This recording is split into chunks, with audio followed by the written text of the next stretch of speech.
वहां पर देश के बड़े बड़े ऋषि समाज अत्रि, वशिष्ठ, भरद्वाज, गौतम और आश्चर्य मेधातिथि, देवल, देवराज, बड़े बड़े ऋषि मुनि वहां बैठे हुए थे, भीष्मदेव को दर्शन कर रहे थे। भगवान जैसे पहुंचते हैं पांडवों के साथ में, भीष्मदेव ने भगवान को देखा,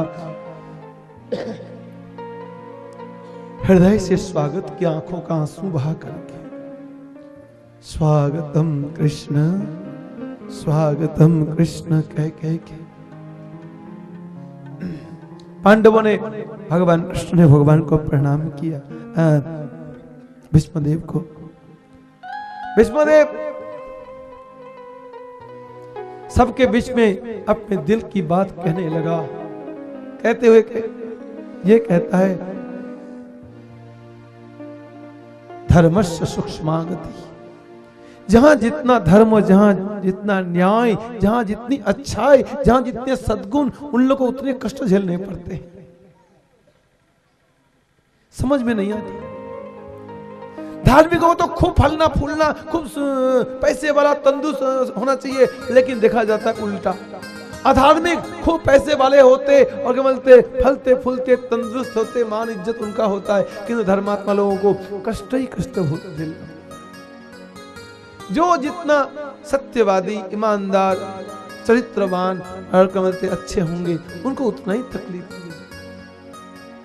धर्म की गति बड़ी सूक्ष्म है।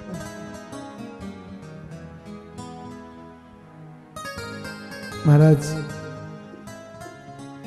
ऐसा क्यों? क्या कारण है? कारण कुछ नहीं है, कारण तो यह है, जो लोग अन्यायी लोग भी जो संसार में सुख संपत्ति का भोग करते हैं, वो उनके पूर्वकृत पुण्य, कुछ पुण्य का फल है।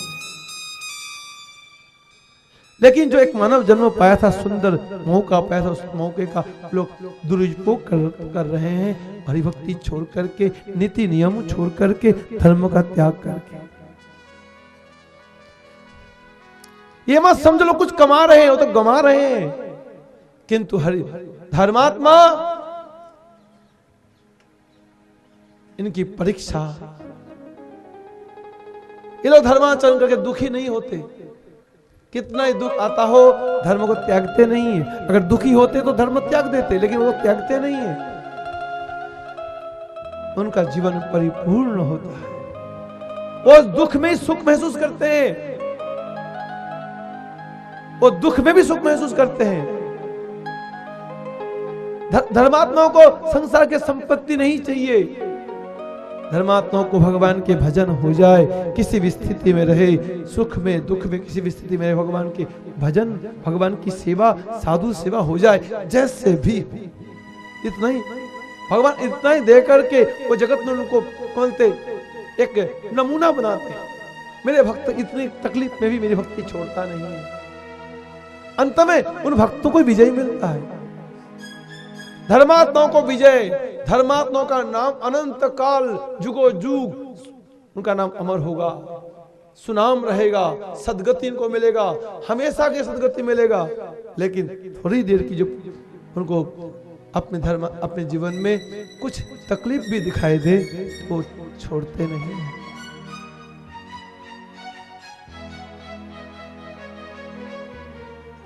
युधिष्ठिर, तुम लोग जिन कृष्ण को अपना मेरा भाई मानते हो, तुम लोगों ने जिनको सारथी बनाया, दूत बनाया, अपना दोस्ती किया है, दोस्त मानते हो, इनको तुम नहीं पहचानते, इनको भगवान कपिल पहचानते हैं, वेद व्यास जी, नारद जी पहचानते हैं। अश्यानुभव भगवान वेद गुह्य तमम शिव, भगवान शिव जी को पहचानता है। ये कोटि कोटि ब्रह्मांड के एक छत्र नायक है, ब्रह्म का, परमात्मा का कारण है, समस्त भगवत तत्व का कारण है, चरम सीमा भगवान परमेश्वर परमात्मा पूर्ण ब्रह्म स्वरूप है ये कृष्ण। लेकिन अपने भक्तों पर उनकी कितनी बड़ी कृपा, मेरे को दर्शन देने आए। मैं इस भगवान से प्रार्थना करूंगा वो तब तक मेरे सामने इंतजार करे, जब तक मैं अपने शरीर से प्राण को निकाल करके चरणों में अर्पण न कर दूं। इसके बाद भगवान के निर्देश से भीष्मदेव ने कुछ भगवान की कथा सुनाई, उपदेश सुनाया। उपदेश सुनाने के उपरांत भगवान का 1000 नाम उच्चारण किया। ओम विश्वं विष्णु वसत्कारो हुत भव्य भवन प्रभु हुत कृत हुत भिद भावो हुतात्मा हुत भावना हुतात्मा परमात्मा च मुक्तानां परमागति इत्यादि करके 1000 नाम उच्चारण किया। फिर भगवान की स्तुति की। इतिमति उपकल्पिता वितृष्णा भगवती सत्तत पुंगवे विभूमि ससुखमुपगते क्वचिद विहरतुम प्रकृतिमुपेसि यत भव प्रवाह। ऐसे ऐसे भगवान की स्तुति की। अंत में भगवान की स्तुति करते करते, भगवान के दर्शन करते हुए, आंखों से जिह्वा से उनके स्तुति करते हुए और भगवान का नाम स्तुति करते हुए अपने शरीर से प्राण को निकाला, भगवान के चरण में अपने को समर्पण कर दिया। स्वर्ग में दुंदुभी बज उठी, देवते जय जयकार करने लगे, फूलों की वर्षा करने लगे। बोलो गंगा पुत्र भीष्म पितामह की, बोलो गंगा पुत्र भीष्म पितामह की, बोलिए वृंदावन बिहारी लाल की जय। जय श्री राधे। सभी ऋषि मुनियों ने कहा प्रभु ऐसी गति हमको भी देना। इतना तो करना स्वामी, जब प्राण तन से निकले, गोविंद नाम लेकर तब प्राण तन से निकले। गंगा जी का तट हो, जमुना का बंसी बट हो और मेरा सामरा निकट हो। दुनियादारी के कोई हो न हो, कोई जरूरी नहीं है, मेरे सामरा निकट हो जब प्राण तन से निकले। कहते कहते और हमारा ऋषि मुनि ने भगवान से विनती की। भगवान ने भीष्मदेव का संस्कार करवाया अपने सामने। उसके बाद भगवान कृष्ण द्वारका के लिए यात्रा करके प्रयाण कर चले और भगवान द्वारका जाकर के अपनी लीला विश्राम दे दी। और यह खबर युधिष्ठिर को मिला कि उन्होंने हस्तिनापुर राज्य, इंद्रप्रस्थ राज्य त्याग दिया, परीक्षित को राजगद्दी दे करके और आप चले गए भगवान परमेश्वर का तलाश करने के लिए वैकुंठ की राह में। पीछे पीछे भीम, नकुल, सहदेव, अर्जुन, द्रौपदी सबके सब। इतना तो करना स्वामी,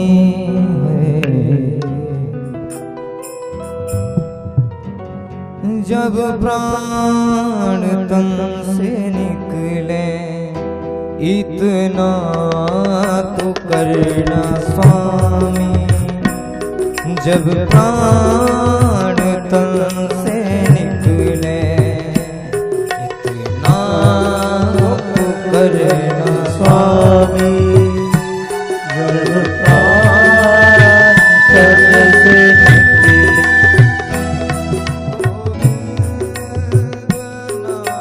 लेकर ये प्राण तन से निकले, गोविंद नाम लेकर ये प्राण तन से निकले, गोविंद नाम लेकर ये प्राण तन से निकले, हो गोविंद नाम लेकर ये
गंगा जी का तट हो, यमुना का सिवट हो, मेरा सांवरा निकट हो, मेरा सांवरा निकट हो, जब प्राण तन से निकले गोविंद नाम लेकर, ये प्राण तन से निकले, इतना तू करना स्वामी।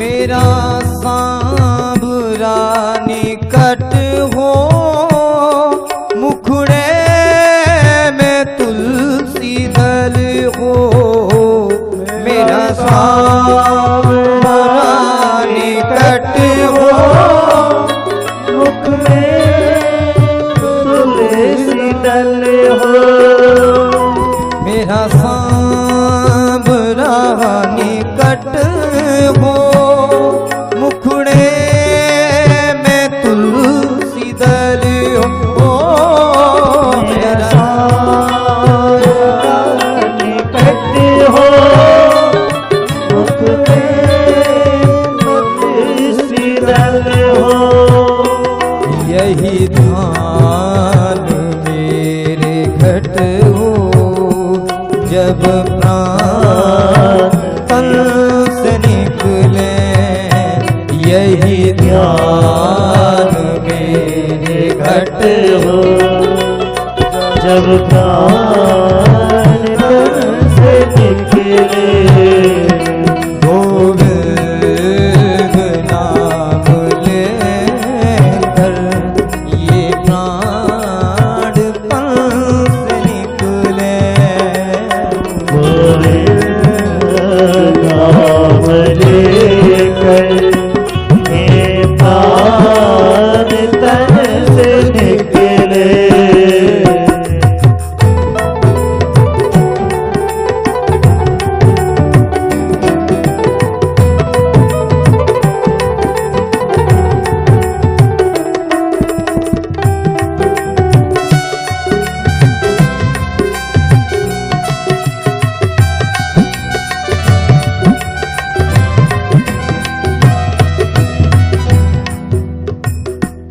मेरा सांवरा खड़ा हो, मुरली का स्वर भरा हो, मेरा सांवरा खड़ा हो, मुरली का स्वर भरा हो, मेरा सांवरा खड़ा हो, मुरली का स्वर भरा हो, मेरा सांवरा खड़ा हो,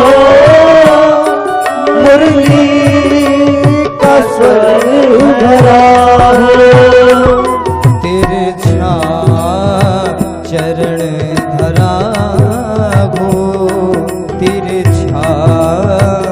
चरण धरा हो, जब प्राण तन से निकले, तेरे चरण धरा हो, जब प्राण तन से निकले, गोविंद नाम लेकर, ये प्राण तन से निकले, गोविंद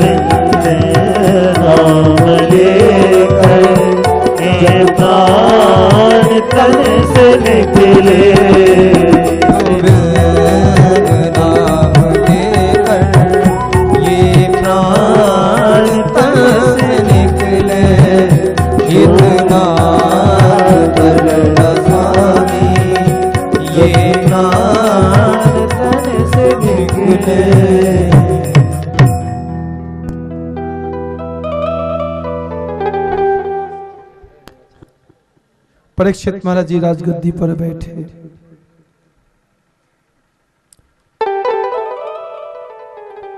प्रजाजनों को यह महसूस नहीं हो पाया कि पांडव नहीं है, क्योंकि परीक्षित जी का जो स्वभाव चरित्र है वो पांडवों से कम नहीं है। वो भी परम वैष्णव महाभागवत पुरुष, कुशाग्र बुद्धि, प्रजापालक, ब्राह्मण सेवी, साधु संगी, महान योद्धा, प्रत्युत्पन्नामति, हर प्रकार से वो कुशल।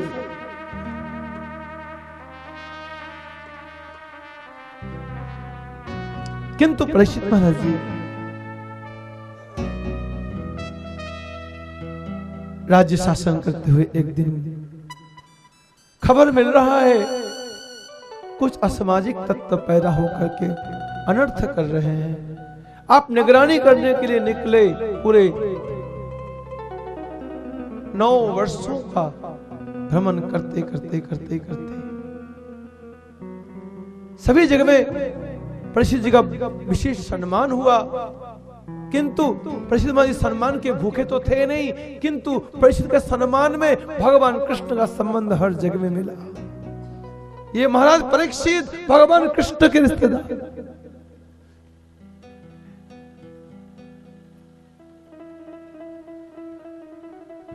इनके बाबा लोग भगवान कृष्ण के वो मेरे भाई लगते थे। कृष्ण भगवान इनके भाई लगते थे। भगवान ने इनके लिए मंत्री बने, सारथी बने, दूत बने। हर जगह में भगवान कृष्ण का संबंध कथा सुनने को मिला। और सुन सुनकर परीक्षित महाराज जी अपनी सराहने में वो कृष्ण कथा भरी हुई होती थी, सुन सुन के बहुत खुश होते रहे। अपनी सराहना तो सुनना बिल्कुल चाहते ही नहीं थे, जहर के समान मानते थे, लेकिन तब भी वो जो सुनने को मिली कृष्ण कथा, उससे बहुत खुश थे। घूमते घूमते एक जगह में दिखाई दिया कलयुग भयंकर कलयुग। वहां अपना वेश बदल के और एक अच्छा भला आदमी का पोशाक पहन करके महाराज नाम क्या गुरु महाराज, फलाना गुरु महाराज जी हैं। काम क्या करते हैं? वहां लोगों से वैदिक धर्म छुड़ाते हैं, लोगों से कहते मूर्ति पूजा नहीं करनी, लोगों से कहते पिंडदान श्राद्ध तर्पण ये बकवास है, मूर्ति पूजा बकवास है। मैं गुरु हूं, मैं शिक्षा दे रहा हूं। गुरु का बाना लेकर के लोगों से इस प्रकार से शिक्षा देते, सदाचार का शिक्षा नहीं देते, हरिभक्ति का शिक्षा नहीं देते। तो ये गुरु का रूप लेकर के कलयुग ने अपना रूप पसारा है, पाम पसारा है, अपना प्रचार का एजेंट फैलाया विश्व में। जहां वैदिक धर्म का सम्मान नहीं, जहां भगवान परमेश्वर श्री हरि का कृष्ण की मान्यता नहीं, ऐसे पंथ ऐसे लोग कलयुग के एजेंट ही है। महाराज रूप बदल के अच्छे भले आदमी का पोशाक पहन करके कलयुग क्या कर रहा था? धर्म का पैर तोड़ रहा था। धर्म का 4 ही तो पैर है, एक है तपस्या, एक है दया, एक है पवित्रता, एक है सत्य। 3 पैर तोड़ दिया था, 3 पैर तोड़ दिया था। एक पैर पर वो धर्मदेव खड़ा था और वो भी उस पैर को भी तोड़ रहा था। जाकर के परीक्षित महाराज जी आ गए। सामने धरती मैया गौ रूप होकर खड़ी थी, धरती भी रो रही थी, धर्म भी रो रहा था। धर्मदेव और धरती मैया को देख करके राजा परीक्षित बहुत दुखी हुआ। कलयुग को मारने उठा, कलयुग ने उनके चरण में शरणागत हुआ। महाराज आइंदा में ऐसा नहीं करूंगा, तू मेरे देश में नहीं रहेगा, भाग जा। मैं कहां जाऊंगा? आपके देश के बाहर तो जल ही जल है, आपके देश में कहीं जगह दीजिए। परीक्षित जी महाराज देखा कलयुग है तो हजारों दुर्गुणों का भंडार, किंतु इसके अंदर एक सद्गुण है।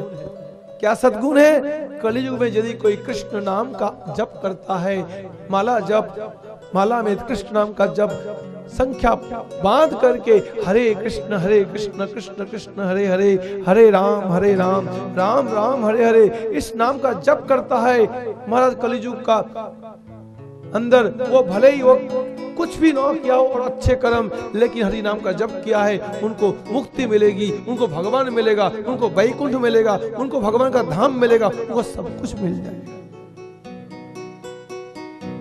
कलिजुग केवल हरि नाम आधारा, सुमेरी सुमेरी नर उतरिय पारा, सुमेरी सुमेरी नर उतरिय पारा।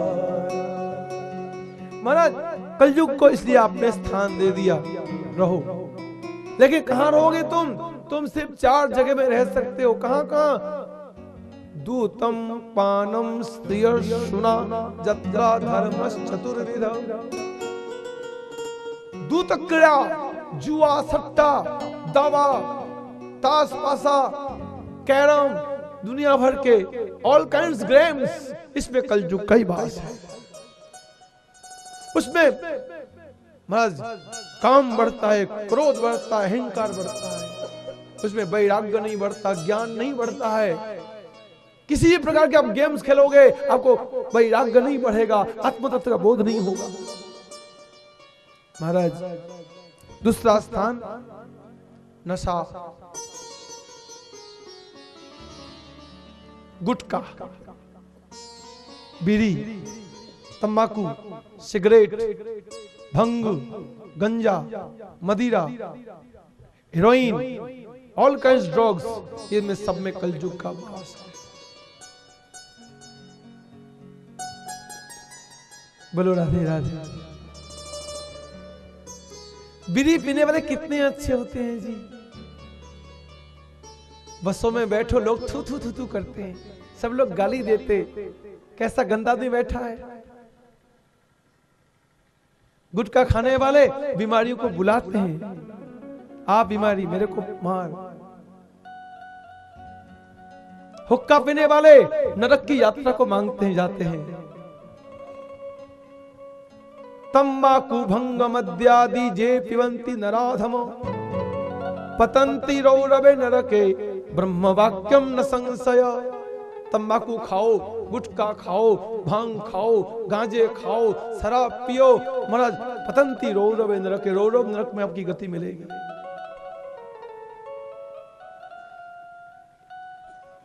इसी संसार में तुम्हारे शरीर में तुम्हारे फेफड़े गल जाएंगे, तुमको कैंसर की बीमारी लगेगी, तुमको श्वास दमे की बीमारी लगेगी। यहां देख रहे हो, सबके सामने तुम घृणित हो रहे हो। तुम बच्चों के सामने बीड़ी पीते हो, शर्म नहीं आती तुम लोगों को? तुम बीड़ी पियोगे, बच्चा सिगरेट पिएगा, तुम सिगरेट पियोगे, बच्चा शराब पिएगा। पूरे खानदान को तुम उजाड़ने वाले, विनाश करने में तुम ही हो और कोई नहीं है। अपना जीवन तो बर्बाद किया, अपने खानदान को भी तुम बर्बाद करने को तुले पड़े हो। लेकिन एक बात है, मैं आपसे कितना ही गाली दूं आप थोड़ी मानोगे, क्योंकि जब तलब पैदा होता है, जब हुड़की आती है बीड़ी की, गुटखे की, तब तुम कौन से बाबा की बात मानोगे? अरे बाबा तू जा ऐसी तैसी तेरी, तू जा चूल्हे में भाड़ में, मुझे पीने दे। लगे दम मीठे गम, कमाएंगी दुनिया खाएंगे हम। जाने नहीं पी गांजे की कली, वो छोरा से छोरी भली।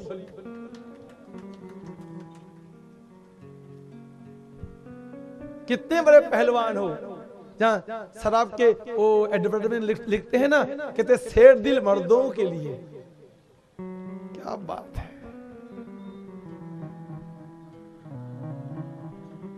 अपने बर्बाद करने के तुम लोग इतने उत्साही हो, अपने सर्वनाश करने के। तुम किसी के नहीं मानोगे। क्यों? तलब, बार बार तलब पैदा होता है।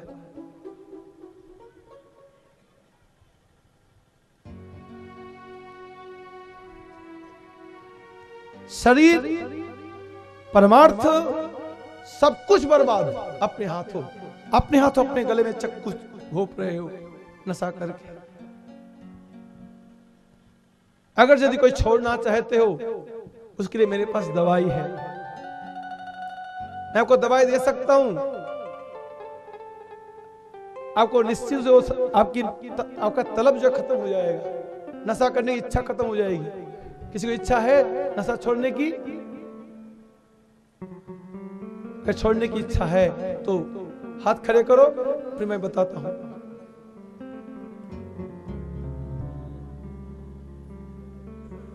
जिन जिन को गुटखे का, बीड़ी का, गांजे भांग का और हुक्के का तलब चढ़ता है, वे लोग क्या करें? काली मिर्च, मिश्री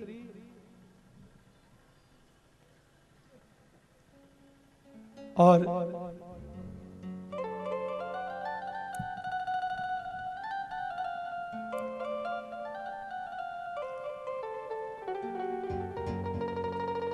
सौंफ, काली मिर्च, मिश्री, सौंफ, ये 3 चीजें हैं और 1-2 चीजें हैं, बता दूंगा।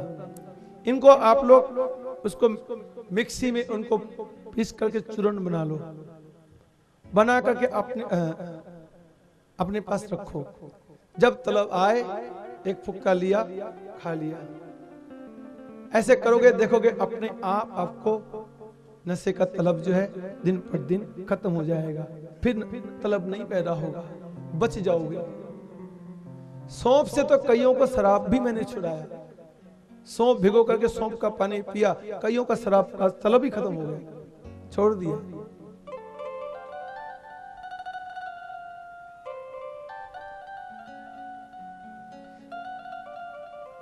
सबसे बड़ी बात है, इन दुर्गुणों से बचने के लिए जरूरत है सत्संग का, साधु जनों की संगति। सत्पुरुषों की संगति करोगे, अपने आप बुरी ऐप खत्म हो जाएगी। आइए, परीक्षित महाराज ने ये तीसरा स्थान दिया, अवैध स्त्री संग, पुरुष प्रसंग। यहां भी कलयुग का वास है।